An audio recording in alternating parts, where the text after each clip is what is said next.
પાઠનું શ્રવણ. ગુજરાત અને સૌરાષ્ટ્રના સીમાડાને અડીને ભાલ અને કનેર પંથક પાઘડીપને પથરાયેલા છે. કુદરતની અમી દ્રષ્ટિ ઓછી હોવાને કારણે એના માટે આદિકાળથી એક કહેવત કહેવાતી આવી છે, કપાળમાં ઉગે વાળ તો ભાલમાં ઉગે ઝાડ. આવી ઝાડપાન વિનાની વેરાન ધરતીને માથે કબૂતરના માળા જેવું નાનું એવું ગામડું ગામ છે. ગામમાં રાજપૂત, દરબાર, કણબી, ભરવાડ અને વસવાયા વર્ણના 501 ખોરડા છે. 2 ખોરડા વાણિયા અને બ્રાહ્મણના છે.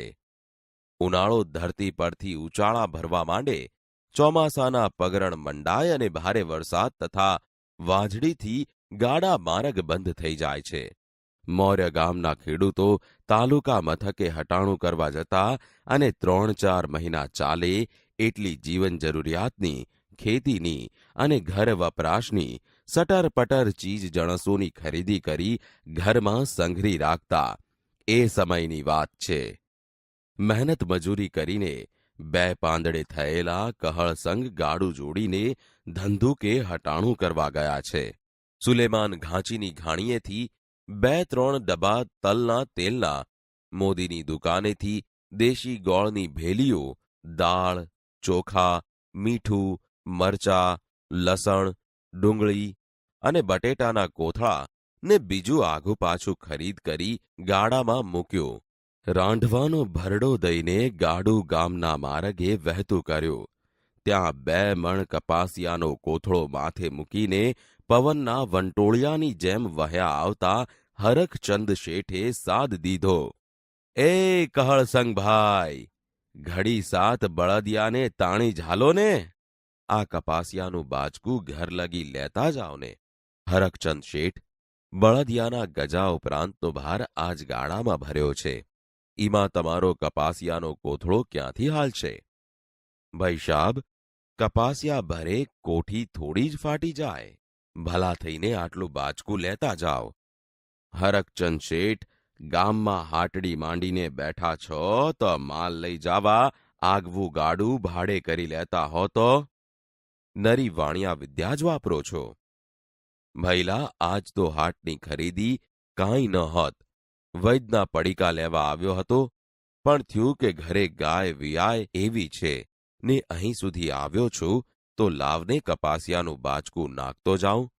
ગાડાવાળા કોઈને કોઈ હરીના લાલ મળી રહેશે. "શેઠિયા, તમે નેવાના પાણીએ હાથ ધોવો છો ને? કાયમ મફતિયું કોણ લઈ જાય? કોક દી નાણાં ભીડ હોય ને ઉછીનું ઉધાર લેવા આવીએ ત્યારે તો હાટડીએથી હેઠા ઉતારી દ્યો છો, ઈ સાંભળે છે? ઓલું કહે છે ને કે આપણે વેંત નમીએ તો કોઈ હાથ નમે, સમજ્યા?" કહળસંગ ભાઈ, ઉધારે તો આખી હાટડી દઈ દેવી, પણ વખતસર ચોપડા ચોખ્ખા કરવા જોવીને. 3-3 વરહ લગી નાણાં ભરો નહીં ને ઉઘરાણી કરીએ ત્યારે આંખો કાઢો, એમ હાલતું હશે? અમારે આગળ પેટ છે ને. આ સાંભળીને કહળસંગે મનમાં ગાંઠ વાળી કે વાણિયો આજ માંડ ઘાયે ચઢ્યો છે. હિંગ તેલ હમણાં કાં ફાટીને ધુવાડે વહી ગયો છે. ગામમાં કોઈનીએ શરમ ભરતો નથી. આજ એને ધોળે દાડે તારા ન બતાડું તો મારું નામ કહળસંગ નહીં. ગાડા ઢુકડો આવીને હરખચંદ વાણિયો ગાડામાં કોથળો નાખવા જાય છે ત્યાં તો બળદોને ડચકારો કરી કહળસંગે ગાડું હાંકી મૂક્યું. મૌર્ય ગાડું ને વાહે હરખચંદ શેઠ બજાર સોંસરવા થઈને છેક ગામની ભાગોળે આવ્યા. શેઠીએ રાડ પાડી, "એ કહળસંગ ભાઈ, ઘડીવાર બળદોને તાણી ઝાલો ને, માથે 2.5 મણ ભાર છે, ઈ તો જુઓ." "શું કરું શેઠ? આ સંધિયા બળદિયા બહુ પાણીયાળા છે. ઘર ભણી વહેતા થયા પછી તાણી ઝાલ્યા રહેતા નથી." એમ કહેતા કહળસંગે ગામ ભણી ગાડું હાંકી મૂક્યું.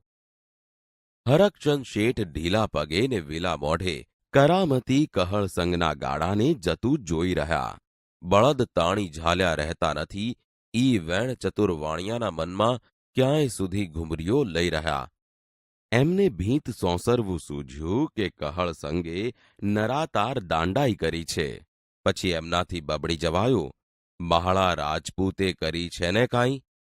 કપાસિયાનો કોથળો માથે લઈને હરકચંદ ભાંગેલ પગે બજારમાં પાછા ગયા. આ વાતને માથે થઈને વરસ એકના વહાણા વાઈ ગયા, પણ મદારીના કરંડિયામાં સાપ જેમ ગૂંચળું વળીને પડ્યો રહે એમ આ વાત એમના લમણામાં રહી ગઈ. એવામાં કુદરતને કરવું ને કહળસંગના બાપુ ગુજરી ગયા. ગામમાં કોઈ ભણેલું ન મળે. કોઈનો કાગળ આવ્યો હોય તો હરકચંદની હાટે વંચાવા જવું પડતું. ઉજ્જડ ગામમાં એરંડો પ્રધાન, ગામ આખું અંગૂઠા ચાપ, એટલે હરકચંદનો ભાવ પૂછાય. કોઈના દસ્તાવેજ લખવા હોય, ખાતું પાડવું હોય, કે સારા ભલા અવસરે કંકોત્રી લખવી હોય, કે માઠા પ્રસંગે કાગળ લખવા હોય તો હરકચંદ શરમના માર્યા કામ કરી દેતા. કહળસંગે હરકચંદ શેઠને 2 હાથ જોડીને કાળોતરીના કાગળ લખવા બોલાવ્યા. શેઠને મનમાં થયું કે તે દી તો બાપુના બળદિયા તાણી ઝાલ્યા રહેતા નહોતા ને આજ મેલાના કાગળ લખવા બોલાવે છે.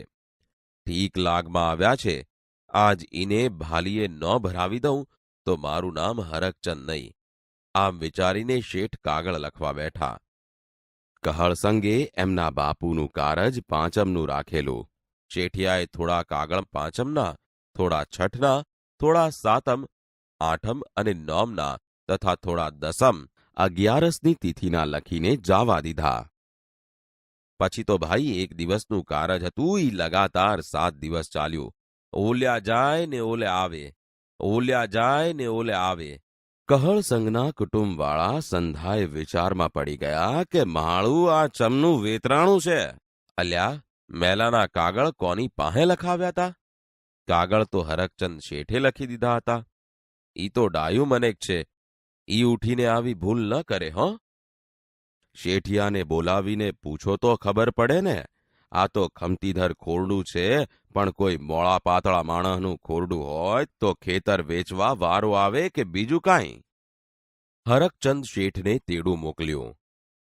હાથમાં ધોતિયાનો છેડો ઝાલી, કાને લાંબી લેખણ ખોસી, માથે રાતી પાંચાળી પાઘડી અને પગમાં મોજડી પહેરી શેઠ કહળસંગના ફળીએ આવ્યા. સૌ પૂછવા લાગ્યા, હરકચંદભાઈ, આ ચમનું બફાણું છે? શેઠિયાએ ઠાવકું મોં કરી માંડીને વાત કરી. સાંભળો ભાઈઓ, વરદી મોર્યની વાત છે. કહળસંગભાઈ ધંધુકે હટાણું કરી ગાડું લઈને ગામમાં આવતા હતા. ઈ વખતે બજાર સોસરો હું કપાસિયાનો કોથળો લઈને ઈમના ગાડામાં મૂકવા ગયો તે દી ઈમના પાણીયાળા સંધિયા બળદો ઝાલ્યા નહોતા રહ્યા. ઈમના બાપુના કારજ ટાણે કાગળ લખતા લખતા મારી લેખણ ઝાલી ન રહી. બહુ તાણી ઝાલી ખમ માને તો ને. વાત ડાયા અનુભવીએ કહ્યું, હરકચંદ શેઠ, મૃત્યુ તો વહેલું મોડું સૌ કોઈનું આવવાનું છે, પણ મોતનો મલાજો જાળવવામાં આપણી માણસાઈ છે. એ પછી સંધાએ કહળસંગને પણ ઠપકો આપ્યો. શરમની મારી એમની આંખો ભોં ખોતરવા માંડી. વાઢ્ય કાન ને આવે શાન. તે દીથી કહળસંગની અક્કલનું તાળું ઉઘડી ગયું. આજની ઘડી એ કાલનો દી.